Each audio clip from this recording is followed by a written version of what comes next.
Students, can you recall what did we look into in the previous lecture? What concepts did we discuss?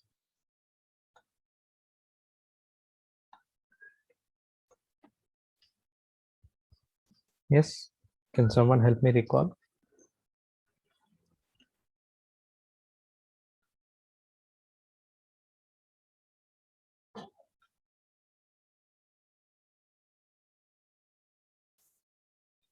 So we had done TIR and applications of it. Sorry, come again. So we had done TIR and the applications of it. TIR. Yes, sir.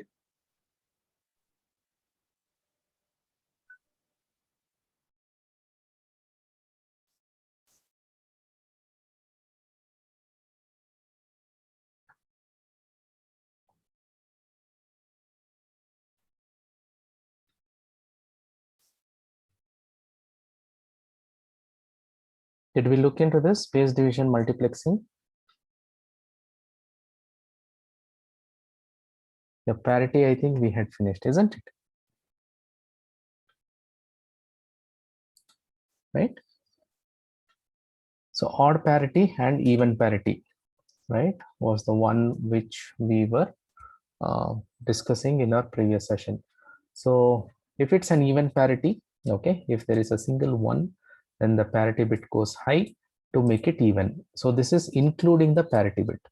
Okay, and here let us take this example 1 2 3 4 5 6. So it's already even number of ones. Okay, so the parity bit goes 0. So this will tell me, okay, if my number of ones in the data is odd or even, right?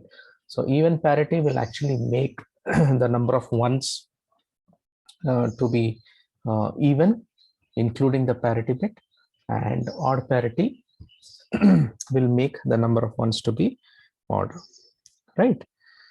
Okay. Next, we were looking at bit rates. Remember, I told you about bit rates. Can someone recall what is a bit rate?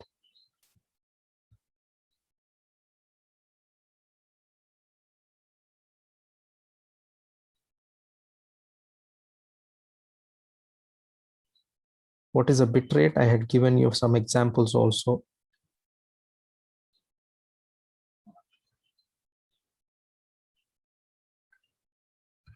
Right, I had given you some examples telling how to calculate, the transfer rate, the connection speed of the internet that we use these days, right?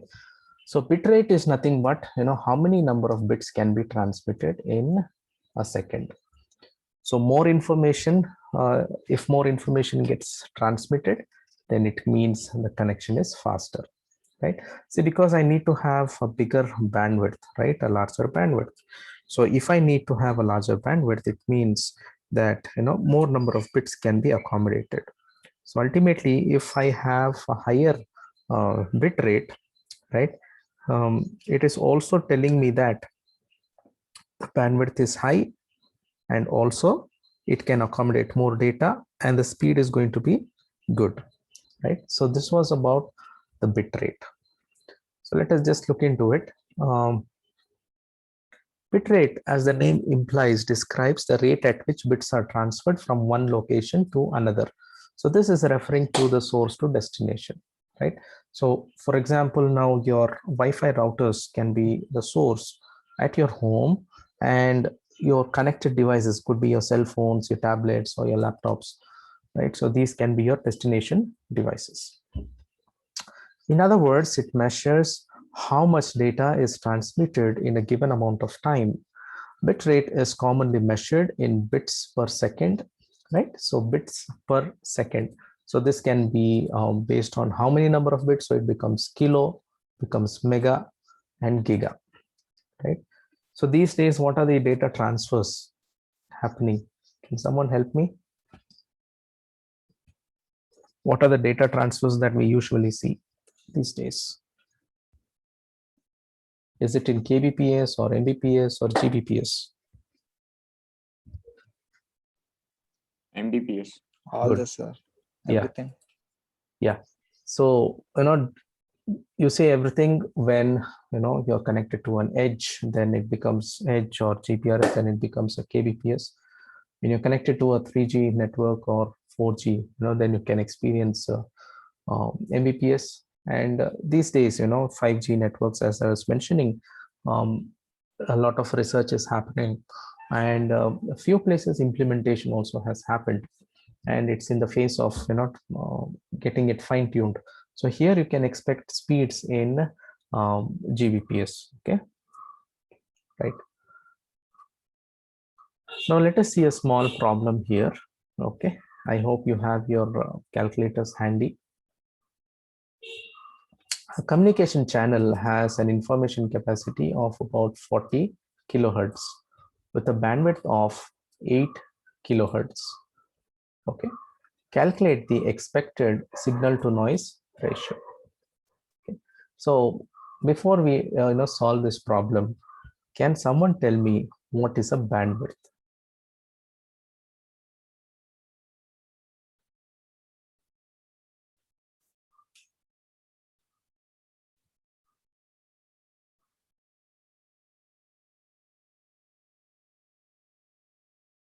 Yeah, what is a bandwidth?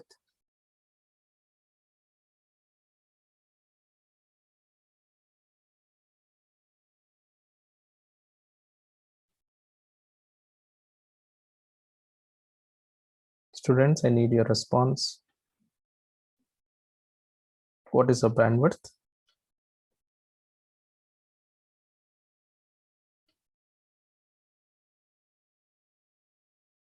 Is it a new question?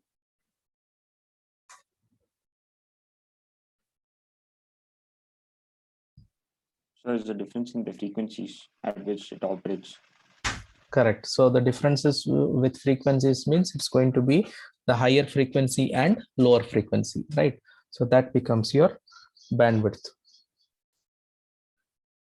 Okay. Now, when I say signal to noise ratio, when I say signal to noise ratio, what do you understand?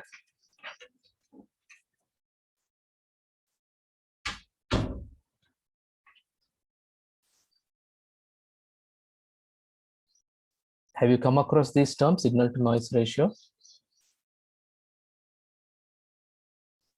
So is it how much noise a signal contains? Good. So see, usually when we say communication, it means there should be some data that needs to be transmitted, isn't it? Now, we cannot see that, we are going to have a proper communication without the existence of noise. That's impossible, right? So practical circuitries are associated with noises. So how much of noise is permitted? Okay. And with the permission, with the permitted noise, is the communication getting lost? Okay, so the threshold or the level of noise that can be accommodated by the circuit in order to have a proper communication without the loss of data, right?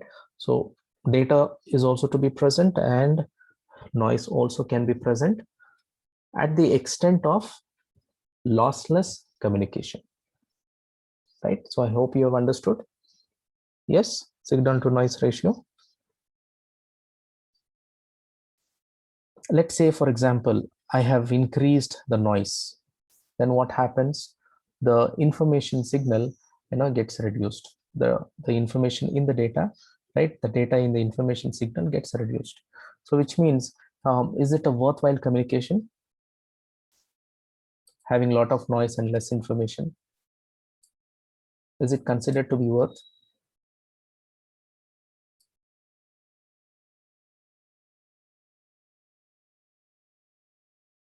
No, right? So which means we need to have more of information and almost zero noise, but that cannot be attained. So at least a little bit of noise, but our data should not be lost. Okay, fine. So So you can see here, we have the formula I, information of a channel. I think you've seen this in your ITC. ITC, have you studied? I think next year we'll be studying, right? Information theory and coding. So you will be very much, coming across this formula, okay, where you will be looking at information I is equal to B into log base 2 1 plus S by N. So this is nothing but, referring to I is the information, B is the bandwidth, and S by N is nothing but your signal to noise ratio. Okay. So we know that, the information capacities, that is I substitute I is equal to 40K is equal to, my bandwidth is 8K, isn't it? So 8K and then log base 2 1 plus S by N. So I need to only calculate this signal to noise ratio, right? So can someone calculate and tell me if this calculation is correct? Can someone help me verify?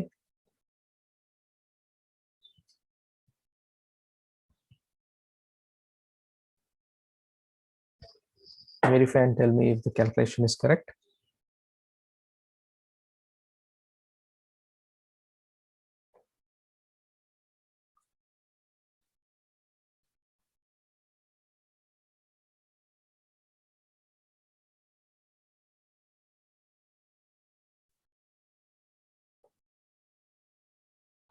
Someone calculating?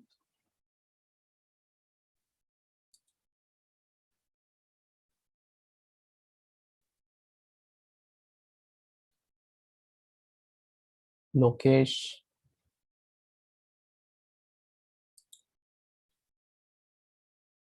So how do we get log base 2? You can actually take the log value, okay, log whatever is the value, okay, and then you can divide it by log 2, okay. So that's how you get log A by B. You have that formula, right? So the same thing. So the normal log, if you do, it's going to be log base 10, right? So whatever answer you get, if you can divide it by log 2, okay, so that's going to convert. So I've got a confirmation that it is correct, right? So working out with this log is important, okay, because you are going to get problems in your theory, upcoming theory, semesters, okay, wherein you'll have to exclusively work on this log based problems, right? So can we proceed? Is there any confusion here?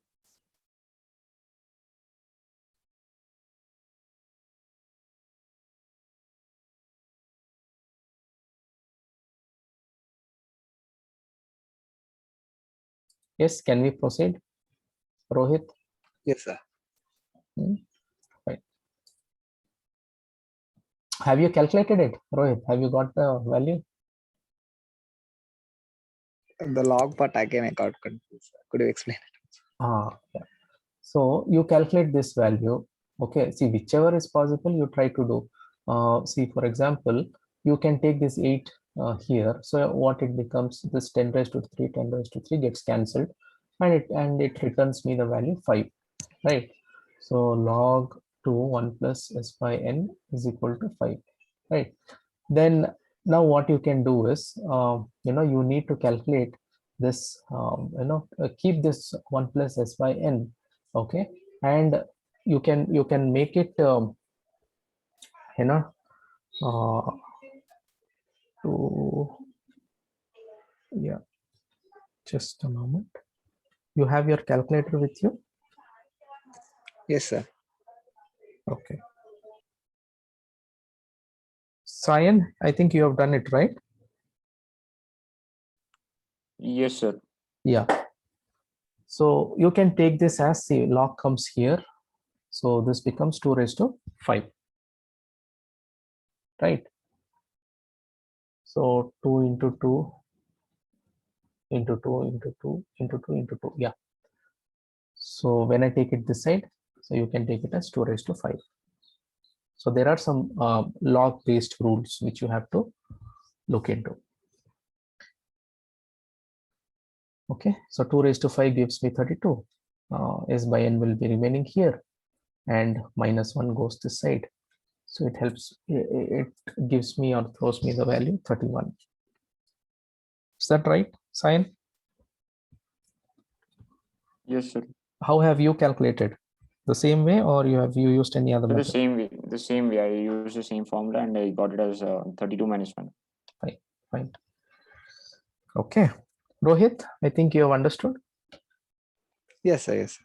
Suppose now let us say, you don't have, this kind of format where you are bringing log this side. Okay.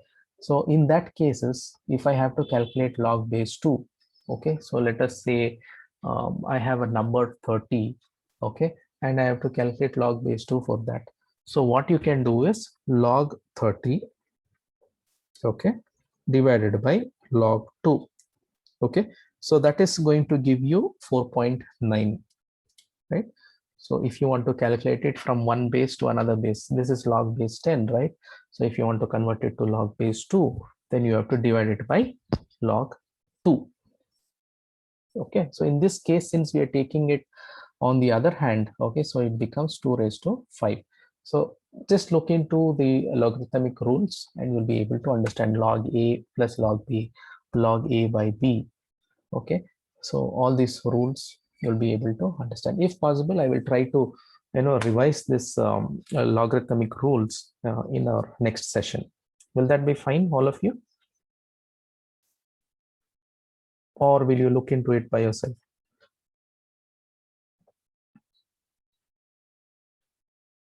However you say, you want me to take that log part, I will explain the log part in the upcoming session. Or if you say no sir, we'll continue with the concepts, we will see the formula, then that's also fine. So how do you want me to do? You want me to take it up, or will you all study by yourself? So you take it up, sir. Fine. So I will take some basics of log, okay, and how to convert from one form to another form, and we will see some formulas associated with logarithmic rules, right? Okay. So the next thing that we'll be seeing here is multiplexing. I think mux you all have seen exclusively in digital electronics, right? So what is a mux? What's the function of mux?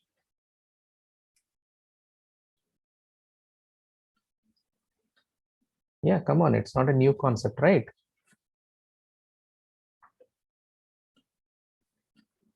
How many inputs, how many outputs? And how are they related, inputs and Multiple outputs? inputs, a Yeah, single output. good. So they are And related like 2 to the 2 power raised n. to, yeah, 2 raised to n, right? So based on that, we're going to have select lines and all this stuff. Fine. So we are very much aware with these concepts. So here we have something called space division multiplexing. Okay, so when I say space division multiplexing, which means we have multiple signals, okay, multiple signals, and these are transmitted in different circuits, but these circuits are spaced apart, okay, which means they have some spaces between them. And when I say code division multiplexing, which means each multiplexing is associated with a code. Okay, so let us see them one by one and we'll be able to understand. Now all these concepts that I'm discussing will actually be helpful in your next year communication subjects like analog communication, digital communication. Okay, and we saw a few concepts on this channel capacity, right? Signal to noise ratio. So all this you'll be studying in ITC, information theory and coding. So it's like a combination of many subjects here, and this is going to be a brush up, a kind of startup information for all of you, right? So it's a multiplexing technique in which physical separation of transmitting antennas is used to deliver simultaneously different data streams. Okay, so what is happening here? We are going to see a physical separation. Okay, there's a physical separation between the transmitting antennas. So they are spaced apart. Okay. So SDM technique is also an approach to MIMO. What is MIMO? Does anyone know what is MIMO? So multiple input, Multiple multiple. inputs. Good, good. Multiple input and multiple output. So we can see this, kind of technology in our Wi-Fi modems, right? Where you have multiple antennas. Previously, you used to have modems just with one antenna, but these days, you have 4, you have 8, you have 6, right? So it's called 4x4 or 8x8 or 2x2. So number of inputs and number of outputs. So the transmitting and receiving antennas are increased. Now this technology is used because it can enhance the capability of communication, right? Lots of information can be transmitted with the help of this kind of technology. So this is in short referred to as MIMO, multiple input, multiple output. In fact, with these recent technologies, 4G, 5G, right? So MIMO is very much incorporated in them. So in this approach to MIMO systems, and it improves capacity by increasing the base antennas in the feeding channel. Now, feeding is a very, very important concept where, if a signal is transmitting and it loses its strength, okay, so that is nothing but called as fading. Okay, so as the signal is transmitted, it tends to lose its strength.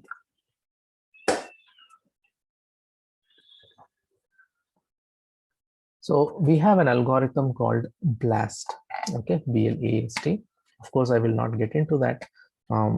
This algorithm, I will just briefly tell you, this algorithm will actually help us in calculating as to how much of space needs to be done and what are the parameters that needs to be considered, okay, in order to help us with SDM, okay, space division multiplexing. So in wired communication, space division multiplexing is also known as space division multiple access, is the use of separate point-to-point electrical conductors for each transmitted channel. Very important information where we are looking at wired communication, space division multiplexing, also known as space division SDMA, okay, space division multiple access. So here we use separate point-to-point electrical conductors for each transmitted channel. So that's why it's called MIMO, okay, multiple inputs and multiple outputs. So some of the examples for this are analog stereo audio cable with one pair of wires for the left channel and the other for the right channel. I think you would have seen this, right? Few laptops do have for the mic separate port and for the earphone separate port, right? So, and a multi-pair telephone cable, a switched star network such as telephone network access, and a switched Ethernet or a mesh network. So all these concepts, you will be studying in something called Cisco networking, right? Where you will be very much into what is a switch, okay, what is a hub, what is a what is switching, right? What's a network? So all these concepts, you'll be looking in detail in your Cisco course. Okay, fine. So just to brush up few concepts here is Ethernet is the one that you connect the RJ45 cable, right? The internet cable. So that's your Ethernet network. And telephone network, of course, you all would have seen the landline telephones having their cables running through, right? So that's a telephone line, right? Okay, so space division is nothing but a physical separation of transmitting antennas used to deliver simultaneously different data streams. So there is parallel streams. Okay, you can blast data in parallel. You can just send data not in just one to one, but then multiple antennas. Okay, so that's the importance of MIMO and space division multiplexing. So the concept with space is that there's a separation. Okay, there's a physical separation of antenna. So this is the main keyword for space division multiplexing. Right. So next, CDMA. I think you have heard this term CDMA. Yes. We all come across the term CDMA.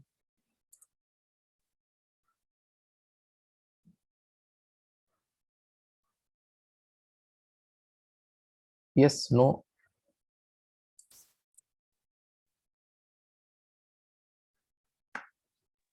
Sir, is it the code division access?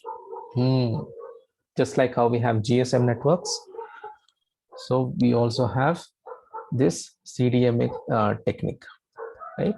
So I don't know if you can recall, previously we used to have these CDMA phones where you didn't have the option to change the SIM cards, but then it used to come with the phone directly. You had to purchase the phone directly, right? So these CDMA is very much popular in the other countries, but here in India, we are very much into GSM networks. Okay, so this has become more popular and standard for us than compared to CDMA networks, right? Sir, So is this for each, eSIM? yeah, tell me.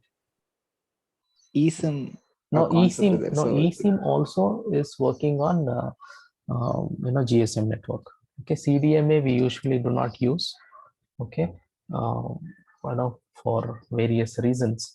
So eSIM also is like a GSM network. It is just like the SIM card that you have. Okay, it is getting registered with the network. So instead of using a physical SIM card, it's a software SIM card. Okay, so that's the concept with eSIM card. I hope I've answered your query. yes, sir.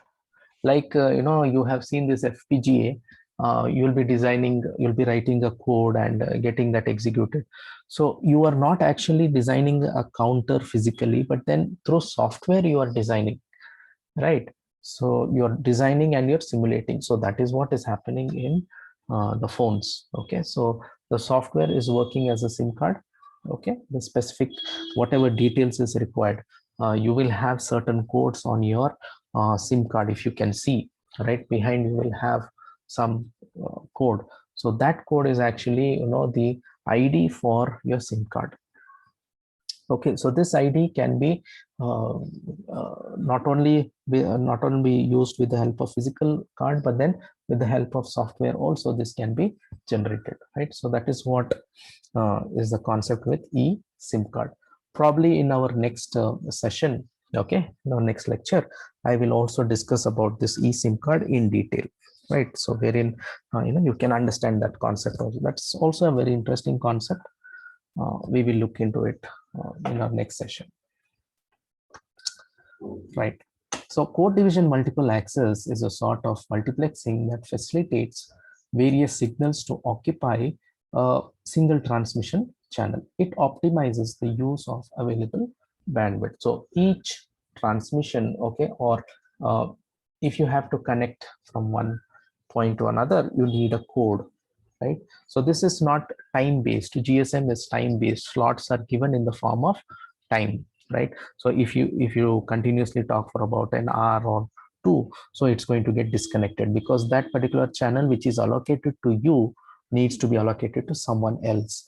They would not give you the communication channel for a longer time. But in this CDMA networks, okay, you can be on call continuously 8 hours, 9 hours, 10 hours. So the call is not going to get disconnected. So that is one differentiating factor between CDMA networks and GSM networks. Also, one more thing is the battery consumption, okay, is much lesser in CDMA compared to GSM networks. You know, the reason is because in GSM networks, right, it keeps switching from one to another, and there are a lot of fluctuations that happens with GSM networks.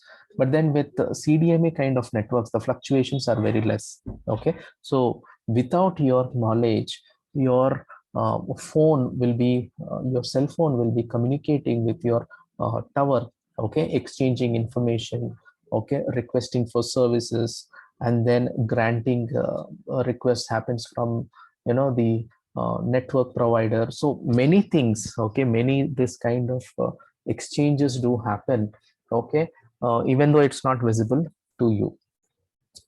So in CDMA, you know, those kind of exchanges are much less, and the networks are more stable. So, you know, that's the advantage of having less power consumption.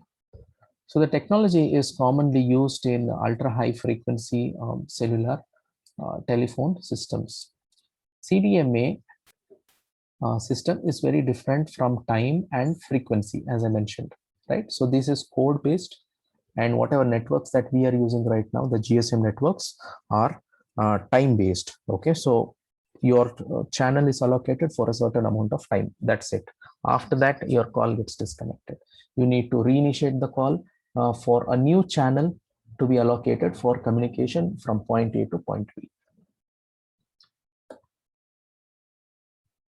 In this system, a user has access to the whole bandwidth for the entire duration. Now, this is important, right? So in GSM networks, you do not have that access just for a certain amount of time, but then in CDMA, you have the whole bandwidth. But then in GSM, it is, you know, divided with different users. The basic principle is that different CDMA codes are used to distinguish among different users. So each user is provided a code. Code division multiplexing, code division multiple access, or spread spectrum is a class of technique where several channels simultaneously share same frequency spectrum. So they will have the same frequency spectrum. Okay, the only differentiating factor is the code that varies. And this spectral bandwidth is much higher than the bandwidth or than the bit rate or symbol rate. One form is frequency hopping. Okay, so, you know, change of frequency from one point to another is another direct sequence spread spectrum. In the later case, each channel transmits its bits as a coded channel specific sequence of pulses called chips. Okay, so these pulses are nothing but called as chips. Okay, or the number of transmissions that are happening. Number of chips per bit or chips per symbol is the spreading factor. This coded transmission typically is accomplished by transmitting a unique time-dependent series of pulses, which are placed with chip times with larger bit time. Now, this is, you know, very much into the channel-specific information. So one thing that you should understand here is, you know, these are not time dependent. Okay, these are not frequency dependent. These are code based. Each user is provided a different code. Okay, so this is an important information here, where you can think of how these CDMA networks are actually you know, differentiating themselves from GSM, right? So I think we'll stop today here, and you know, we'll try and connect in the next session, and we will look into few logarithmic formula